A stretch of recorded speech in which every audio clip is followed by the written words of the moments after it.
شاهرخ مدتی است که درگیر ساخت و تهیه یک استارتاپ برای فروش اینترنتی کاف است.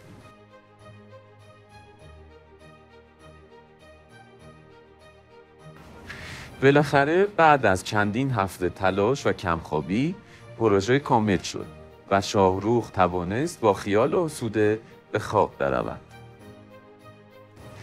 با خودش گفت فردا یه سر به سامان بزنم، شاید توی این مرحله بتونم ازش کمک بگیرم، و از خستگی خیلی زود به خواب رفت. صبح روز بعد یک اسنپ گرفت تا سریع خودش را به سامان برساند و به سرعت آماده رفتن شد. آنقدر هیجان داشت که نتوانست آمدن ماشین صبر کند و به کوچه رفت.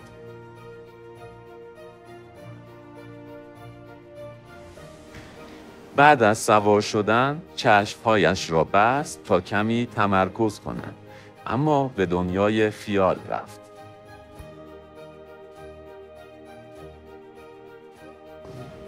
ناگهان با صدای راننده به خود آمد.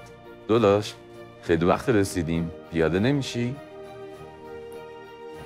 شاهرخ تکانی خورد، به اطرافش نگاه کرد و گفت حساب تاکسی را آنلاین پرداخت کرد، تشکر کرد و پیاده شد و با عجله به سمت کافه سامان دوید تا هرچه زودتر در مورد پروژه به او اطلاع بدهد.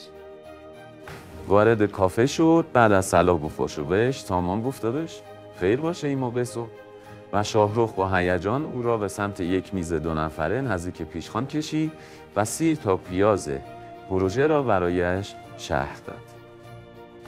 سینا، برادر بزرگتر سامان، دقیقاً پشت پیشخوان در حال مرتب کردن ظروف بود و همه حرف‌های آنها را شنید و همان موقع فکری به ذهنش رسید. سامان با شنیدن حرف‌های شاهرخ کلی خوشحال شد و به او قول همکاری داد. فقط میبایست با پدرش مشورت میکرد تا پروژه را در کافه خودشان استارت بزنند و این چند روزی لااقل وقت میخواست. سینا همان روز عصر از قضا کافهشان هم خلوت بود. چند ساعتی بی سر و صدا غیب شد. رفت سراغ بهادر دوستش که یک کافه لاکچری در منطقه بالای شهر داشت. شاهرخ که منتظر جواب نهایی سامان بود، روزها همش توی فکر بود و سعی داشت بادهای احتمالی پروژه را اصلاح کند تا کاملاً بی‌نقص باشد. ناگهان نوتیفیکیشنی در اینستاگرام نظرش را جلب کرد. افتتاح کافه اینترنتی. وارد پیج کافه شد و جزئیات را بررسی کرد. ای خدا، این که پروژه منه، یعنی چی؟ و نام سینا را در بخش مدیران پروژه دید. آخ سامان چطور ممکنه؟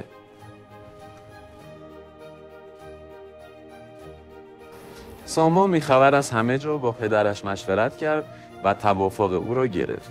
چندین بار با شاهرخ تماس گرفت تا خبر خوش را به او بدهد، اما بی جواب ماند یا رد تماس شد. نگران شد.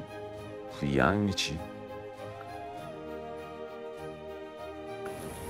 شب قبل از اینکه به خانه برگردد باز هم با شاهرخ تماس گرفت که ناگهان شاهرخ گوشی را برداشت و برید و او را به باد ناسزا گرفت.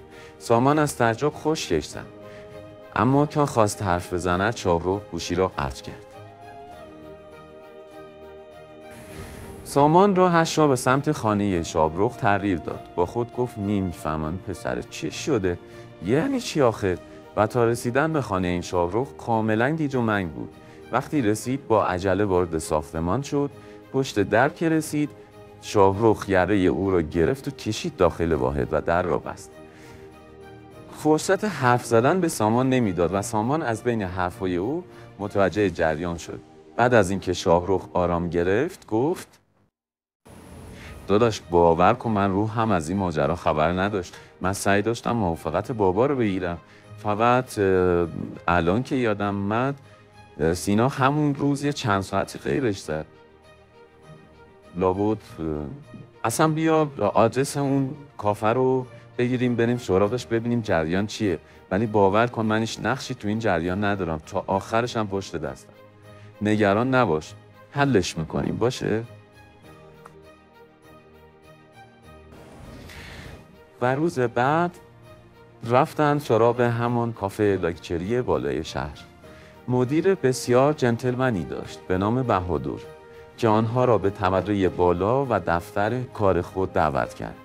از اینکه سامان برادر سینیا را میدید هم تعجب کرده بود و هم خوشحال بود. بالاخره بچه‌ها جریان را تعریف کردند. بهادر گفت اما سینا گفت که ایده خودشه. خب منم با کمک دوستان سریع اجرایش کردم.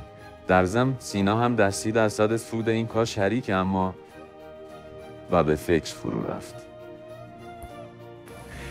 و دستور داد از رفقا پذیرایی شود. سامان از بهادر خواست یه لطفی بکنید زنگ بزنید سینا بیاد اینجا، اما بهش نگید ما اینجاییم. این رفیق من خیلی سر این پروژه زحمت کشیده و بهتره همینجا این مسئله حل بشه.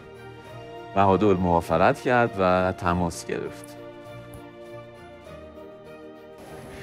شاهرخ آخرین جرعه قهوه‌اش را نوشید و سینا در همون لحظه وارد شد. از دیدن آنها آنجا جا خورد، اما خودش را نباخت و با همه دست داد.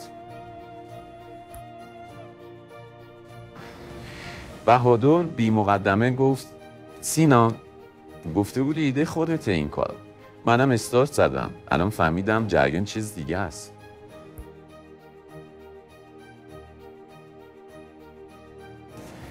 سینا از تک و تا نیفتاد و گفت داداش حالا چی فرقی میکنه؟ دنیا الان دنیای اجرا و عمل کرده.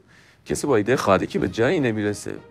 من گفتم شما اجراش کن، اگه جواب داد ما هم تو کافمون اجراش میکنیم. حالا چی فرقی داره؟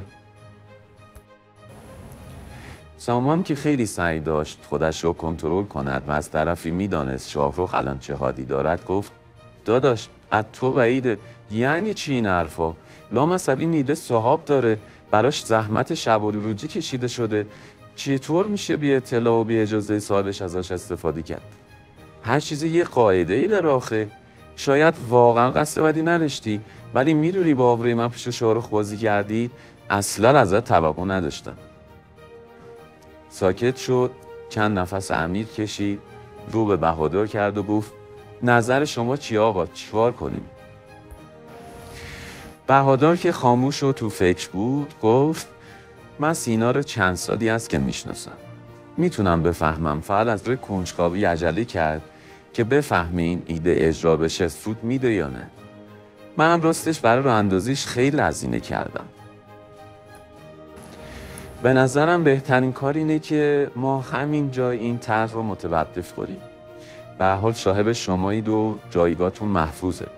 هر طور که میخواید ازش استفاده کنید. اگر هم بعدا خواستید توسعه‌اش بدید خب میتونید رو ما حساب کنید، اما من هزینه‌ای که دادم رو از سینا میگیرم که یادش بمونه. نظرتون چیه؟ شاهرخ و سامان نگاهی به هم کردند و سینا سرش رو پایین انداخت و یک میشه کس کرده بود. بهادر پشت شد و همه رو دور هم جمع کرد و گفت خب به افتخار این آشنایی و حل منصفانه مسئله همه امشب شام مهمون من. خوشحالم دوستای کار درستی مثل شما پیدا کردم. سینا دمت گرم. پدرم همیشه میگه در هر شری خیری هست، فقط باید بلد باشی درست ببینی. رفیق خودم داداش، بی خیال.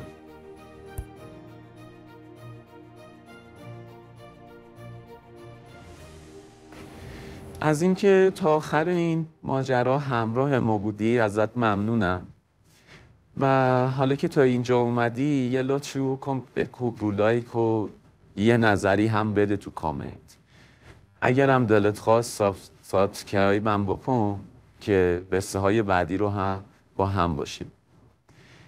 و مهمتر این که نمیدونم چه نتیجه ای از این داستان گرفتیم، ولی ما میخواستیم بگیم که تو این اوضاع بلبشو میشه یه کاری کرد که دادگاه ها خلوت‌تر باشه. خودمون میتونیم مسائلمون رو حل کنیم، به شرط این که آروم باشیم و درست ببینیم و مهربون باشیم و همدیگر رو ببخشیم. ما میتونیم خودمون رو جای طرف مقابل بذاریم و از گناهش بگذریم. میتونیم قضاوت نکنیم. میتونیم با هم همراه باشیم.